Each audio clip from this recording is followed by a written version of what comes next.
আজকের মুভিটি হলো একটি অসাধারণ ব্যাংক ডাকাতির ঘটনা। মুভির নাম হলো ক্যাশ আউট।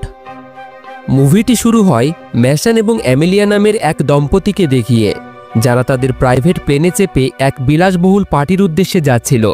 খুব শীঘ্রই তারা সেখানে পৌঁছায় এবং পার্টি উপভোগ করতে শুরু করে। কিছুক্ষণ পর তাদের দেখা হয় প্রেস নামের এক ব্যক্তির সাথে, যে সবার মধ্যে সবথেকে ধনী এবং এই পার্টিটির আয়োজন তিনিই করেছিলেন। কথায় কথায় ম্যাসন জানায় তার কাছে অনেক গাড়ির কালেকশন রয়েছে এবং সে গাড়ির কালেকশন করতে ভীষণ পছন্দ করে। এটা শুনে প্রেসও খুবই খুশি হয়ে যায়, কারণ তারও একই শখ ছিল। তার কাছেও পৃথিবীর সবথেকে দামি দামি কিছু গাড়ির কালেকশন ছিল। এরপর প্রেস ম্যাসন এবং অ্যামেলিয়াকে তার প্রাইভেট গ্যারেজে নিয়ে যায়, যাতে সে তার নিজের গাড়ির কালেকশন দেখাতে পারে। সেখানে প্রেস তার সবচেয়ে প্রিয় গাড়ি দেখায়, যার দাম প্রায় $200 মিলিয়ন। এই গাড়ি দেখে ম্যাসন ও অ্যামেলিয়া সেটার ভিতরে বসতে চায়, যাতে গাড়িটিকে ভিতর থেকে দেখতে পারে। প্রেসও তার অনুরোধ মেনে নেয় এবং গাড়িতে বসার অনুমতি দিয়ে দেয়। গাড়িতে বসার সঙ্গে সঙ্গেই অ্যামেলিয়া লিঙ্ক নামের এক হ্যাকারকে সিগন্যাল দিয়ে দেয়। সিগন্যাল পাওয়া মাত্রই লিঙ্ক গ্যারেজের সব লাইট বন্ধ করে দেয় এবং এই সুযোগে ম্যাসনের লোকজন প্রেসের উপর গান পয়েন্ট করে তাকে মাটিতে শুয়ে পড়তে বলে এবং এটার সুযোগ নিয়ে ম্যাসন তৎক্ষণাৎ গাড়িটিকে চালু করে সেখান থেকে চলে যায়। এবং এখানে আমরা জানতে পারি ম্যাসন ও অ্যামেলিয়া আসলে প্রফেশনাল চোর এবং এই পার্টিতে তাদের আসার উদ্দেশ্যই ছিল ওই গাড়িটিকে চুরি করা। এরপর তারা গাড়িটিকে একটি বড় ট্রাকে তুলে এই দেশ ছেড়ে পালানোর চেষ্টা করে, কিন্তু তার আগেই এফবিআই তাদের পিছু নেয়। ম্যাসনের মনে প্রশ্ন জাগে, এফবিআই তার পরিকল্পনা জানলো কিভাবে? তখনই অ্যামেলিয়া ম্যাসনের দিকে বন্দুক তাক করে আর তার সকল সন্দেহ দূর হয়ে যায়। আসলে অ্যামেলিয়া কোনো চোর নয়, বরং একজন এফবিআই এজেন্ট, এবং সে তার সাথে ভালোবাসার ভান করছিল শুধু ম্যাসনকে হাতে নাতে ধরার জন্য। ম্যাসনের মন ভেঙে যায়, কারণ সে অ্যামেলিয়াকে সত্যি ভালোবাসত। তবুও সে তার টিমকে প্ল্যান বি চালু করতে বলে, যার ফলে তার অর্ডার পাওয়া মাত্রই তাদের সকল গাড়িগুলি রাস্তার পাশে নদীতে গিয়ে ফেলে দেয়।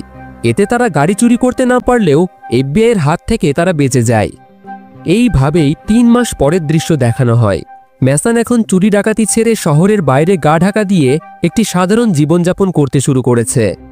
একদিন তার ছোট ভাই সন এসে তাকে বলে যে সে একটি ব্যাংকে ডাকাতির পরিকল্পনা করেছে, তবে এই কাজে তার ম্যাসনের সাহায্যের দরকার। ম্যাসন থেকে জানায় সে তো চুরি ডাকাতি অনেকদিন আগেই ছেড়ে দিয়েছে এবং অবসর নিয়েছে, আর নতুন ঝামেলায় সে আর জড়াতে চায় না। আসলে অ্যামেলিয়ার তাকে ঠকানোতে তার মন ভেঙে গেছিল। সন তাকে অনেক বোঝানোর চেষ্টা করে, কিন্তু সে কোনো রকমেই রাজি হয় না। তবে সেখান থেকে যাওয়ার আগে সে ম্যাসনের হাতে একটি ফোন দিয়ে যায়, যাতে মন বদলালে তার সাথে যোগাযোগ করতে পারে। এইভাবেই 3 দিন কেটে যায়, তবে ম্যাসনের সিদ্ধান্ত বদলায় না। ডাকাতির দিন লিঙ্ক তাকে ফোন করে জিজ্ঞাসা করে সে কোথায়। আজ তাদের ব্যাংকে ডাকাতি করার দিন, তাকে তো এতক্ষণ চলে আসার দরকার ছিল। ম্যাসন অবাক হয়, কারণ সে তো শনকে এই মিশনে যুক্ত হতে মানা করে দিয়েছিল। আসলে শন টিমের সবাইকে বলে দিয়েছিল যে ম্যাসন রাজি আছে। ম্যাসন তার ভাইয়ের উপর খুবই রেগে যায়, তবে এখন আর কোনো উপায় না দেখে পরিস্থিতি সামাল দিতে ম্যাসন বাধ্য হয়ে এই মিশনে যুক্ত হয়। অন্যদিকে শন ওই ব্যাংকের বাইরে একটি কফি শপে বসেছিল, কারণ ওই ব্যাংকের ম্যানেজার প্রতিদিনই কফি শপে কফি খাওয়ার জন্য আসে। এবার যখনই ওই ম্যানেজার কফি খেতে সেখানে আসে, শন ব্যাংকের ম্যানেজারকে বন্দুক দেখিয়ে জিম্মি করে নেয়। তাকে নিয়ে ব্যাংকের ভিতরের দিকে যেতে শুরু করে, কিন্তু ঠিক সময় মতো ম্যাসন এসে তাকে বাধা দেয়। ম্যাসন তাকে জানায় এই প্ল্যান কোনো মতেই ঠিক নয়, এতে সকলেই মারা যাবে। তবে শন বলে এখন অনেকটাই দেরি হয়ে গেছে, টিম ইতিমধ্যে ব্যাংকের ভিতরে ঢুকে গেছে। ব্যাংকের ভিতরে যাওয়ার পর ম্যাসন দেখে ভিতরে সকলে ছদ্মবেশে কাস্টমার সেজেছিল। অন্যদিকে শন ম্যানেজারকে বন্দুক দেখিয়ে ভল্টের দরজা খুলতে বলে, কিন্তু ম্যানেজার চালাকি করে ব্যাংকের অ্যালার্ম বাজিয়ে দেয়। সঙ্গে সঙ্গে ব্যাংকের সকল গার্ডেরা গুলি চালায়, কিন্তু ম্যাসনের টিম তাদের সহজেই শেষ করে ব্যাংকের সকল কাস্টমার এবং কর্মীদের জিম্মি বানিয়ে নেয়। ম্যাসন শনকে জিজ্ঞাসা করে আসলে তারা এই ব্যাংক থেকে কি চুরি করতে চায়। শন বলে তারা একটি লকারে ডাকাতি করার জন্য এসেছে, যেটা ইসাবেল ফেরো নামে এক মহিলার নামে রয়েছে। সেই লকারের মধ্যে একটি হার্ড ড্রাইভ রয়েছে, যার মধ্যে মিলিয়ন মিলিয়ন ডলারের ক্রিপ্টোকারেন্সি রয়েছে। এটা শোনার পর ম্যাসন ম্যানেজারকে নিয়ে লকার রুমে যায় এবং লকারটিকে খুলতে বলে, কিন্তু লকারটি খুলতে 2টি চাবি লাগে। একটি ম্যানেজারের কাছে আছে এবং আরেকটি ইসাবেল নামের ওই মহিলার কাছে। কিন্তু এদিকে শন দ্বিতীয় চাবিটির কথা জানতই না। সে ভালোভাবে না জানার পরেও তার টিম নিয়ে ব্যাংকে ডাকাতি করতে চলে এসেছে।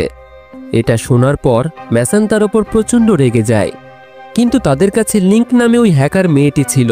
ম্যাসন তাকে লকার হ্যাক করে তার কোড বাইপাস করে সেটি খুলতে বলে, যার ফলে কিছুক্ষণের মধ্যেই সে লকারটিকে হ্যাক করে খুলে ফেলে। কিন্তু অবাক করার বিষয়, ভিতরে তারা কোনো হার্ড ড্রাইভ পায় না। এটা দেখে ম্যানেজার হাসতে শুরু করে এবং তাদেরকে জানায় তারা যেটি খুঁজছে সেটা এখানে পাওয়া যাবে না, তবে সেটি কোথায় আছে সেটা কেউই জানে না। তার ভাইয়ের এই খারাপ পরিকল্পনার জন্য ম্যাসন তার ওপর প্রচণ্ড রেগে যায়। কিছু না জেনেই কোনো রকম রিসার্চ না করেই সে এই ডাকাতির পরিকল্পনা করেছে। এদিকে বাইরে এফবিআই এর পুরো টিম ব্যাংকটিকে ঘিরে ফেলেছে এবং এফবিআই টিমের নেতৃত্বে রয়েছে অ্যামিলিয়া, মানে ম্যাসনের এক্স গার্লফ্রেন্ড। অ্যামিলিয়া ম্যাসনের টিমের সাথে যোগাযোগ করে, তবে লিঙ্ক তাকে নানান কথার মাধ্যমে ব্যস্ত রাখার চেষ্টা করছিল। কিন্তু অ্যামিলিয়া এইসব বিষয় ভালোভাবেই জানত, তাই সে সরাসরি ম্যাসনের সঙ্গে কথা বলতে চায়। লিঙ্ক ম্যাসনকে জানায় এফবিআই তার সাথে কথা বলতে চায়। ম্যাসন সনকে ম্যানেজারের উপর নজর রাখতে বলে লিঙ্কের কাছে পৌঁছায়। ফোনে যখন সে অ্যামিলিয়ার আওয়াজ শোনে তখন তার পুরনো দিনের সকল কথা মনে পড়ে যায়। কিন্তু এখন সে তার গার্লফ্রেন্ড নেই, এখন সে এফবিআইয়ের হয়ে কাজ করছে এবং তাদের ধরার জন্যই এখানে এসেছে। ম্যাসন তার সাথে নেগোসিয়েট করতে শুরু করে। সে সরাসরি অ্যামিলিয়াকে জানায় এফবিআই টিমকে তাদের থেকে 50 ফুট দূরে সরিয়ে রাখতে, নইলে সে সকল জিম্মিদের একে একে হত্যা করতে শুরু করবে। সে অ্যামিলিয়াকে তাদের জন্য পিৎজা ও বিয়ার আনতে বলে, আর এটি সে নিজে হাতে ব্যাংকের ভিতরে নিয়ে আসবে, যাতে তারা সামনাসামনি কথা বলতে পারে। অ্যামিলিয়া আর কিছু না ভেবেই রাজি হয়ে যায়, তবে এর বদলে সে 2 জন জিম্মিকে ছাড়ার শর্ত দেয়। ম্যাসন তার এই শর্তে রাজি হয়ে যায়। এরপর ম্যাসন সকল জিম্মিদের ব্যাংকের উপরের হল ঘরে নিয়ে যাওয়ার আদেশ দেয় এবং অ্যামিলিয়ার আসার অপেক্ষা করতে থাকে। কিছুক্ষণ পরে অ্যামিলিয়া খাবার নিয়ে আসে এবং সেগুলি নিয়ে ব্যাংকের ভিতরে প্রবেশ করে। এতদিন পর অ্যামিলিয়াকে সামনাসামনি দেখে ম্যাসন খুবই খুশি হয় এবং পুরনো সেই ভালোবাসার কথা তার মনে পড়ে যায়। তবে অ্যামিলিয়া তার এইসব কথায় গুরুত্ব দেয় না, তাকে তার টিম নিয়ে আত্মসমর্পণ করতে বলে। কিন্তু ম্যাসন তার কথায় রাজি হয় না এবং অ্যামিলিয়াকে বাইরে বার করে দেয়। ম্যাসন সবাইকে খাবার দেওয়ার পর তার কথা মতো 2 জনকেই ছেড়ে দেয়। কিন্তু অন্যদিকে এমন একটা ঘটনা ঘটে যায় যেটা কেউই আশা করেনি। হঠাৎই ম্যানেজার শনের উপর আক্রমণ করে তার বন্দুক কেড়ে নিয়ে পালিয়ে যায়। ম্যাসন তাকে তাড়া করে এবং ব্যাংকের এদিক ওদিক পিছু করার পর অবশেষে ম্যানেজারকে ধরেও ফেলে। এরপর সে ম্যানেজারকে ইসাবেলের সম্পর্কে জিজ্ঞাসাবাদ করতে শুরু করে। ম্যানেজার তাদেরকে জানায় ইসাবেল ফেরো কোনো সাধারণ মহিলা নয়, এই দেশের সবচেয়ে বড় গ্যাংস্টার অ্যাবিলের স্ত্রী। সে খুবই খতরনাক ও পাওয়ারফুল একজন ব্যক্তি। দেশের বড় বড় পলিটিশিয়ানদের সাথে তার পরিচয়। হয়তো ওই হার্ড ড্রাইভে ক্রিপ্টোকারেন্সির সাথে দেশের পলিটিশিয়ানদের সকল বেআইনি কাজের প্রমাণ থাকতে পারে। আর যদি ওই প্রমাণ মানুষের সামনে উঠে আসে তাহলে দেশের সরকার বিপদে পড়ে যাবে। ম্যানেজার তাদেরকে আরও জানায় হয়তো এই ব্যাংকের কোনো গোপন ঘর রয়েছে যেখানে ওই হার্ড ড্রাইভ লুকিয়ে থাকতে পারে। যদিও বা এই সব কিছু জানার পরেও ম্যাসন ওই হার্ড ড্রাইভটিকে চুরি করার সিদ্ধান্ত নেয়, কারণ এই হার্ড ড্রাইভের মাধ্যমেই তারা সরকারকে ব্ল্যাকমেল করে এখান থেকে বেরোতে পারবে। এখন এটাই তাদের কাছে একমাত্র পথ। ঠিক তখনই ব্যাংকের বাইরে বেশ কিছু কালো গাড়ি এসে থামে। গাড়িতে ছিল অ্যাবিলের আইনজীবী অ্যালেক্স। সে অ্যামিলিয়াকে এক প্রকার ওয়ার্নিং দিয়ে জানায় যদি সে 1 ঘন্টার মধ্যে এই ডাকাতদের ধরতে না পারে তাহলে ইউএস আর্মি এই মিশন নিজের হাতে তুলে নেবে। অ্যামিলিয়া বুঝতে পারে না এই ব্যক্তি আসলে কে। সে তার উচ্চপদস্থ অফিসারকে ফোন করে এর সম্পর্কে জানতে চাইলে তিনি জানান অ্যালেক্স হলো অ্যাবিলের পার্সোনাল আইনজীবী। অ্যাবিলের কাছে এদেশের পাওয়ারফুল পলিটিশিয়ানদের সাপোর্ট রয়েছে, তাই তাদের এতে কিছু করার নেই। যত তাড়াতাড়ি হোক সে যেন ওই ডাকাতদের গ্রেপ্তার করার চেষ্টা করে, তা না হলে আমেরিকান আর্মি ব্যাংকে প্রবেশ করবে এবং এতে সাধারণ মানুষের প্রাণ যেতে পারে। এদিকে ম্যাসনের টিম ব্যাংকের দেওয়াল ভেঙে গোপন ঘর খুঁজতে শুরু করেছে। তবে একটি দেওয়াল ভাঙতে না ভাঙতেই তাদের সামনে আরও একটি দেওয়াল আসে। এইভাবেই কিছু সময় কেটে যাওয়ার পর বাইরে আর্মি প্রস্তুত হয়ে যায় ব্যাংকের ভিতরে প্রবেশ করার জন্য। এটা দেখে অ্যামিলিয়া ম্যাসনকে কল করে আত্মসমর্পণ করতে বলে। যদি একবার ইউএস আর্মি ব্যাংকের ভিতরে প্রবেশ করে তাহলে তাদের বাঁচা মুশকিল হয়ে পড়বে। তখনই ম্যাসনের মাথায় একটি বুদ্ধি আসে, মিডিয়াতে এই খবর ছড়িয়ে দাও যে আর্মি ব্যাংকে আক্রমণ করতে চলেছে। যদি একবার এই খবর মিডিয়াতে ছড়িয়ে পড়ে তাহলে ইউএস আর্মি কোনো রকম অ্যাকশন নিতে পারবে না। অ্যামিলিয়া তাই করে। কিছুক্ষণের মধ্যেই ব্যাংকের বাইরে মিডিয়া এসে পৌঁছায়, যার ফলে এই খবর পুরো দেশে আগুনের মতো ছড়িয়ে যায়। এদিকে এফবিআই অফিসার এমিলিয়ার উপর খুবই রেগেছিল। সে নাকি ডাকাতদের ধরতে ব্যর্থ হয়েছে, এই কারণেই তাকে এই মিশন থেকে তারা সরিয়ে দেয়। এরপর তারা সরাসরি ডাকাতদের সাথে যোগাযোগ করে এবং তাদেরকে সরাসরি ওয়ার্নিং দিয়ে জানায় যদি তারা 10 মিনিটের মধ্যে ব্যাংকের বাইরে তাদের কাছে আত্মসমর্পণ না করে তাহলে আর্মি ব্যাংকের ভিতরে প্রবেশ করবে। কিন্তু তখনই অবিশ্বাস্য একটি ঘটনা ঘটে। দেওয়াল ভাঙতে ভাঙতে শন এমন একটি রুমে গিয়ে পৌঁছায় যেখানে ব্যাংকের সকল ডেটা হার্ড ড্রাইভে স্টোর করা ছিল এবং এখানেই তারা ইসাবেল ফেরোর সেই হার্ড ড্রাইভটিও পায়। মেসন লিঙ্ককে এটিকে হ্যাক করে খুলতে বলে, তবে লিঙ্ক তাকে জানায় এই সিকিউরিটি খুবই জটিল, এর জন্য বেশ কিছু সময় লাগতে পারে। কিন্তু তাদের হাতে আর সময়ই ছিল না। বাইরে ইউএস আর্মি ভিতরে ঢোকার জন্য প্রস্তুত ছিল।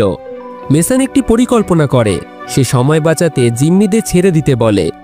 একে একে তার টিম সকল জিম্মিদের ছেড়ে দিতে শুরু করে যাতে লিঙ্ক হ্যাক করতে আরও বেশি সময় পেয়ে যায়। সব জিম্মিদের ছেড়ে দেওয়ার পর সেই ব্যাংকের ম্যানেজারকেও ছেড়ে দেওয়া হয়। মেসন তার টিমকেও একে একে আত্মসমর্পণ করতে বলে। এরপর একে একে তার টিমও সারেন্ডার করে। সবাই ব্যাংকের বাইরে চলে আসলেও মেসন এবং লিঙ্ক এখনও ভিতরেই থাকে। এটা দেখে এফবিআই অফিসারের প্রচণ্ড রাগ হয়। হাতে তাদের আর সময় নেই, যার ফলে সে আর্মিকে আদেশ দেয় ব্যাংকের ভিতরে প্রবেশ করতে এবং মেশনকে দেখা মাত্রই তারা যেন তাকে গুলি করে হত্যা করে দেয়। আদেশ পাওয়া মাত্রই আর্মিরা ব্যাংকের ভিতরে প্রবেশ করে, চারিদিকে মেশনকে খুঁজতে শুরু করে। খুঁজতে খুঁজতে তারাও সেই গোপন রুমে গিয়ে পৌঁছায় যেখানে মেসন হাতে বম নিয়ে দাঁড়িয়েছিল। সাথে সাথেই তাদের কিছু চিন্তাভাবনা করার আগেই সে বিস্ফোরণ ঘটিয়ে দেয়, যার ফলে মেসন সহ সকল আর্মিরাই সেই বিস্ফোরণে মারা যায়। এইভাবেই তার ভাইয়ের খারাপ পরিকল্পনার কারণে মেসনের প্রাণ চলে যায়। তবে আপনারাও যদি এটাই ভেবে থাকেন যে মেসন মারা গেছে, তাহলে একটু দাঁড়ান, একটি টুইস্ট রয়েছে। কয়েক মাস পর এমিলিয়া এফবিআই থেকে ইস্তফা দেয়, কারণ সে এই দুর্নীতিতে ভরা অফিসারদের সাথে কাজ করতে চায় না। কাজ ছেড়ে দিয়ে সে ছুটি কাটাতে একটি প্রাইভেট আইল্যান্ডে চলে যায় এবং এখানেই আমরা মেসনকে দেখি। সে আগে থেকেই তার জন্য অপেক্ষা করছে।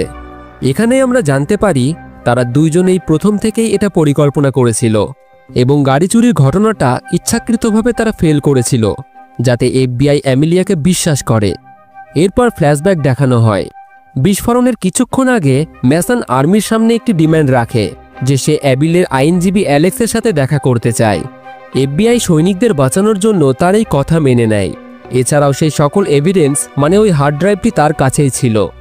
কিছুক্ষণ পর অ্যালেক্স তার সাথে দেখা করতে আসে। মেসন অ্যালেক্সের সামনে একটি প্রস্তাব রাখে, যদি সে তার অ্যাকাউন্টে $500 মিলিয়ন না দেয় তাহলে এই সকল প্রমাণ সে মিডিয়ার হাতে তুলে দেবে। তাদের একটি নতুন পরিচয়ও বানিয়ে দিতে হবে যাতে তারা এই নতুন পরিচয়ের সাথে একটি নতুন জীবন শুরু করতে পারে। এবার যেহেতু অ্যাবিলের অপরাধের সকল প্রমাণ মেসনের কাছে ছিল, তাই বাধ্য হয়ে তাকে রাজি হতে হয়। তা না ছাড়া অ্যাবেল সহ সরকারের সকল পলিটিশিয়ানদেরই জেলে যেতে হতো। এরপর তারা ব্যাংকে বিস্ফোরণ ঘটায় যাতে সকলের মনে হয় এই বিস্ফোরণে তারা মারা গেছে, তবে আসলেই বিস্ফোরণের আগে তারা ব্যাংক থেকে বেরিয়ে গেছিল। শেষমেশ মেসন এবং এমিলিয়া নতুন পরিচয় নিয়ে নতুনভাবে জীবন শুরু করে দেয়। আশা করি এই গল্প আপনাদের ভালো লেগেছে। ভালো লাগলে অবশ্যই কমেন্টে আপনাদের মতামত জানাবেন। ভিডিওটিকে একটি লাইক এবং বন্ধুদের সাথে শেয়ার করতে ভুলবেন না। আর এই রকম মুভি এক্সপ্লেন শোনার জন্য আমাদের চ্যানেলের সাথে জুড়ে থাকুন আর দেখতে থাকুন ফিল্মি গপ্প, the channel of movie lovers.